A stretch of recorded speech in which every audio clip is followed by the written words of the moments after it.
বরবাদে নতুন লুক নিয়ে হাজির হলেন আমাদের মেগাস্টার শাকিব খান।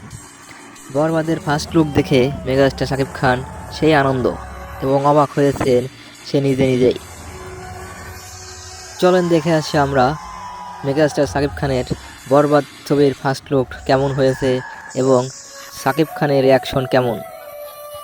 ও ভাই রে ভাই, শাকিব খান তো সেই মহা খুশি।